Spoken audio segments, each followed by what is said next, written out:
Ashley is my name. I'm Shar and I'm from Wales. Ich bin Uli aus Berlin, Deutschland. Mi nombre es José, soy de Chile.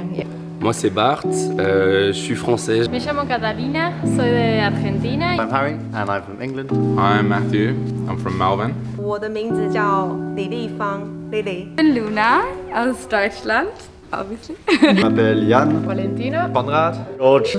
Izzy. Arthur. Sylvain. Brianna. Max. Mario. Sam. Castagna. Jan, c'est bon? I'm Honey. I'm from the USA. De Montréal. Newcastle. Aus Deutschland. Italiana. Van Spanje. Englisch. Melbourne. Deutschland. From Melbourne. Das ist ein paar Weken. Ich bin schon 10 Monate in CrunchyTown und habe hier eine wunderbare Zeit. Well, I guess everyone has their own interpretation of what CrunchyTown is. Is people sharing space? Is people not forced but kind of encouraged to be closer to each other? Where are we going? We're going dumpster diving. It's gonna be so much fun because it's always funny. We're gonna find heaps of food and for sure we're gonna cook it and make it something beautiful. Not possible to go dumpster without There's some music. exactly. Otherwise, it's like boring. Yeah, let's do it.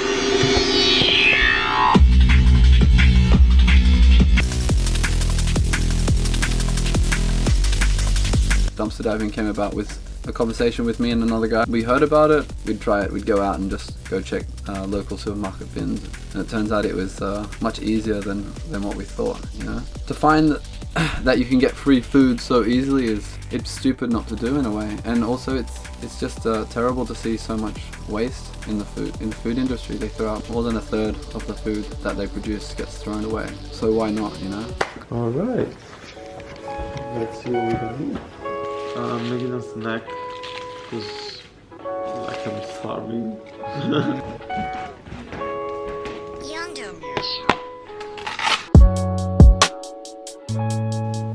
mean, do we have to make a smoothie or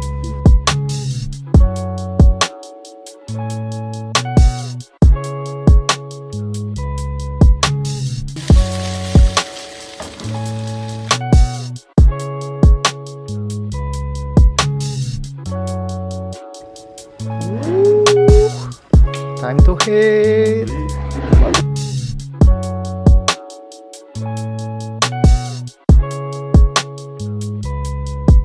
You already taping? Yeah. Alright. So, wash up in CrunchyTown is pretty easy. The main thing you need to know is always stick your plate.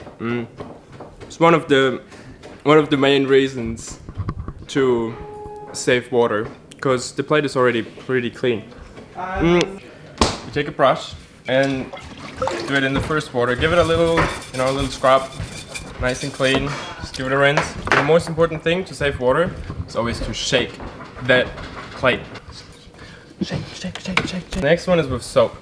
So just have a glove or a little sponge. Just have some soap and clean it nice and tidy. Give it another rinse. And again, important, shake it. So the last two stations are basically just to rinse off all the leftover soap or whatever is left. So yeah, that's one way. The main and the most important thing is to shake it. I have 3 nice little stations, so 4, whatever. One for the main washing, one for the soap, and one just for the rinse. And that's it. So every now and then we take the water over here and take it out and get these 2 into these buckets so it's more clean, and take these ones with new fresh rainwater. And yeah, that's basically it. Moving up and down, side to side like a roller coaster. Stick your plate. The owner of the place, he doesn't want to put the work that involves setting up water. That's the way nature works as well. You get given a condition and you have to kind of think on the spot how to solve the problem and you work it out. Shake. We're facing a couple of problems that we solve brilliantly. We collect all the rainwater that comes like from the roof and also from the other warehouse on the other street. We collect it in 2 big massive water tanks outside, and with those water tanks we fill up, for example, this one here. This one is for brushing the teeth and washing hands and stuff like that. Collect all the wastewater from that here, and also we collect all the wastewater from the kitchen washing, which gets too dirty, and with that one we put it in the buckets next to the toilet and flush the toilet with it. For emergency cases the toilet is also connected to the water tanks, but like normally we have enough wastewater. Like normal people just like go in the shower and turn the water tap off and the water comes off. We don't have any water taps. So what we do is we take the rainwater, we take like just like half a bucket or something, maybe use something like a towel or like a sponge to like really collect all the water and trying to waste not as less as we can. I've been crunchy showering for over 10 months now, and I would think I was never cleaner in my life. For drinking water, we got that massive water container up there, which collects 1,000 liters of water. We fill it up at public water taps, and like for 35-40 people, like this last 1,000 liters of drinking water lasts for like 2 weeks or something.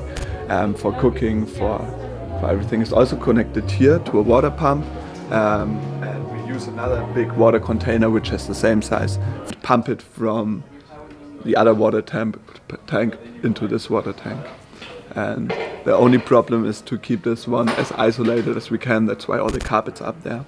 Yeah, just in general, it's good to be as mindful as we can about water use. So especially in those times, we try to use as less as we can.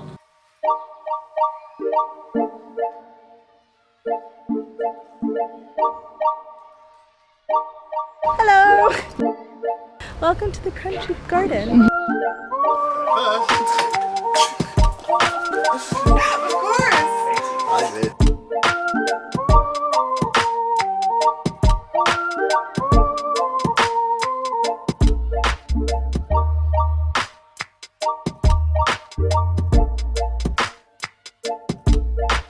There's generally 3 types of compost. One is like a cold compost, and this is where you just chuck all of your like food waste in, and maybe eventually you chuck some leaves in and you just leave it there, and it takes maybe like 1 year to break down. You also have something called like a big wheelie bin. It's called a spin compost, and it's the same. You chuck like all of your food waste in, and every day you just spin it. And we're kind of doing like a handmade wheelie bin. This is going to be a hot compost. So we have made a mix of nitrogen and carbon. These are the 2 really important things in a compost. If it's brown, so if it's like sawdust, or if it's maybe dry grass like this, or maybe it's like dry leaves like this, all brown, then this means that it's carbon. If it has colour, so if it's any fruit or vegetables, or if it's freshly cut grass like this, then it's going to be nitrogen. In like a perfect world, it's 50-50 split. But sometimes it can be like a little bit difficult to get one of those resources. So what I've done here, you can maybe kind of see it, is there's different layers here. So I started off with a layer of dry grass, and then I put our current compost in. We have like some compost, but it's like this, and it's not like hot, and it's not really breaking down so well. What we need to do is you create something called a critical mass, and this is basically where it's heavy enough to actually start the process. So the compost gets super hot.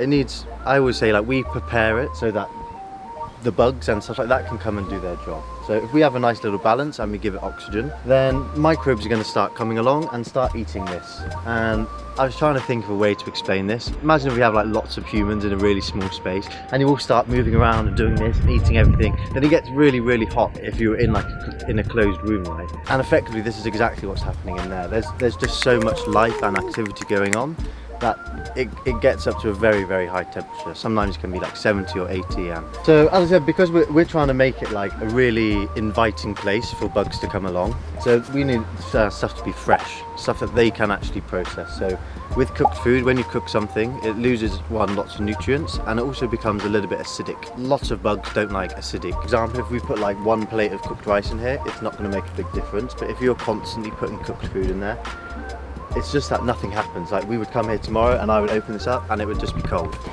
So here in CrunchyTown, we have the pleasure of having 30 people and a lot of food waste. We have lots of grass to cut, we have loads of trees over there, so it's really easy for us to make a pile this big. If you are in the city and maybe you don't have a garden space, or maybe you just have like a little terrace or something, a really nice idea is to do like a community compost. When we chuck our food out to the compost, to the city council that come and collect it, it's kind of like a waste of an opportunity. Like, as you can see, we can really make an amazing product here. I think if we could get a group of like 10 or 20 of you or something like this, then you could do it yourself. And another, probably the best option, is to go to your local community gardens, because most of them are doing this themselves, and then you can obviously get a little bit back. So if you're someone that is always giving to them and always giving you fresh fruit, then maybe when one day you need it, you want to grow some little plants in your terrace, then you can go and ask them for some compost. And personally, I think this is probably the best way.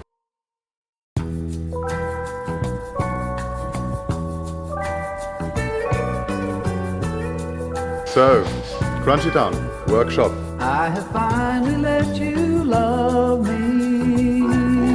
I ran away, but you pursued me. The nice thing about the workshop and basically all the materials, everything we gather here, is most of it is recycled, taken out of bins. We have, you can see all those sheets there, we found all of them. And we try to make an environment where everyone with creativity and an idea how to build something for his own good, for the community, for friends, has materials that can be used, that doesn't have to be bought. You can take nails out of old pallets, you can take old things you find on the street, unscrew the screws, reuse the wood we have. And basically everyone that wants to live here and contribute a bit, like get creative with things, has all those possibilities. Have an idea and then you have someone in the house that can help you realize it. Everyone has kind of the same opportunities to do things, and there's always someone around who can help you out. We currently are building a little studio here. It's going to be a music studio. All the materials here are recycled materials. Often enough we have people working on construction sites, just laboring. They can ask if they can take some nails home, some screws home. Often enough you can scatter on construction sites and find heaps of stuff that you can take. So this is all still a $0 project.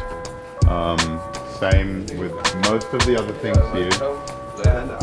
This lighthouse, for example, is all out of pellets that are just cut on a certain angle. I want to hang a disco ball inside and put a light that goes from a pillar underneath on the disco ball and reflects the light into the tower. And then have like little mirrors hanging everywhere where the light gets reflected, and then it's like a reverse lighthouse. Here also is the same thing. All of these materials were just taken. We spent maybe $80 on this project, on this whole thing. So you have second areas, you have living rooms here, beautifully created. Doors, a little bit of privacy. We've built this bridge that goes from one section over to the other section. And this whole thing was basically created out of scrap materials and a couple of screws that we had to buy. Apart from that, nothing.